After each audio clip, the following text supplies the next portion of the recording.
Welcome back to our channel. ఈరోజు మనం seasonal fruit అయిన మ్యాంగోతో జామ్ ఎలా తయారు చేయాలో చూద్దాం. ముందుగా 2 అప్పుడే పండుతున్న మామిడి పళ్ళని, ఒక పూర్తిగా పండిన మామిడి పండుని తీసుకోవాలి. ఇలా చేయడం వలన కొంచెం పుల్లగా తీయగా చాలా టేస్టీగా ఉంటుంది. నేను వీడియోలో చూపిస్తున్న విధంగా మ్యాంగోస్ని కట్ చేసుకొని మిక్సీలో మెత్తగా గ్రైండ్ చేసుకోవాలి. ఇలా చేయడం వలన మనకి పీల్ రాదు కాబట్టి ఎక్కడ వేస్టేజ్ ఉండకుండా మొత్తం కంప్లీట్గా మనం సెపరేట్ చేసుకోవచ్చు. ఇలా ముక్కలు చేసిన మ్యాంగోస్ని మెత్తగా మిక్సీలో గ్రైండ్ చేసుకోవాలి. నీళ్లు మాత్రం గ్రైండ్ చేస్తున్నప్పుడు పోయొద్దు. అయితే మీకు ఇక్కడ నేను ఎగ్జాక్ట్గా కొలత ఎందుకు చూపిస్తున్నా అంటే 1 కప్ మ్యాంగో ప్యూరీకి 1/2 కప్ షుగర్ యాడ్ చేసుకుంటే కరెక్ట్గా ఎగ్జాక్ట్ టేస్ట్ సరిపోతుంది.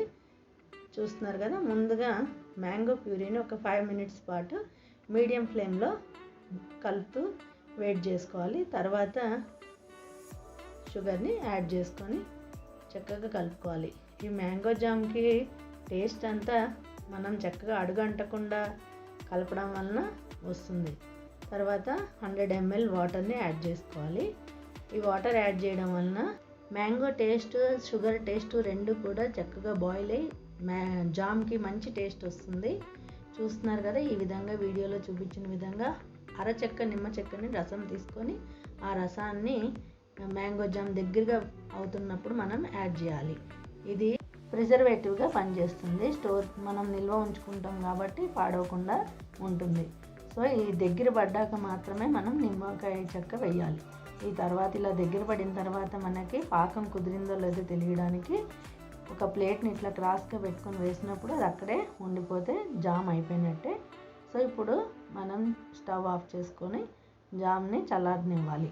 ఇలా చల్లారిన జామ్ని ఒక కంటైనర్లో పెట్టుకొని మనం స్టోర్ చేసుకోవాలి. ఈ జామ్ మనకి ఫ్రెష్ బ్రెడ్లోకి, టోస్టెడ్ బ్రెడ్లోకి, అదేవిధంగా పూరి, చపాతీలోకి కూడా చాలా టేస్టీగా ఉంటుంది. ఇంకెందుకు మరి ఆలస్యం, మీ పిల్లలకి ఎంతో ఇష్టమైన మ్యాంగో జామ్ ట్రై చేయండి. ఈ మ్యాంగో జామ్ని ఇలా 8 కంటైనర్లో పెట్టుకొని మనం ఫ్రిడ్జ్లో స్టోర్ చేసుకోవాలి.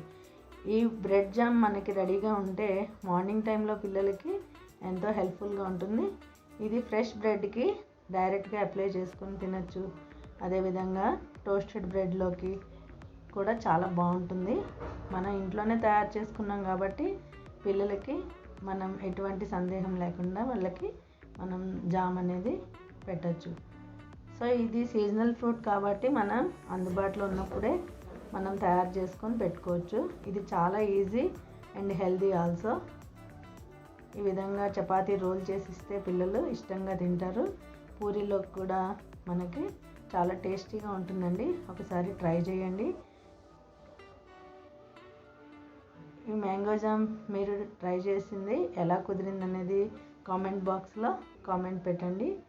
మీకు నచ్చినట్టయితే లైక్ చేయండి, షేర్ చేయండి, కామెంట్ చేయండి, సబ్స్క్రైబ్ చేయండి.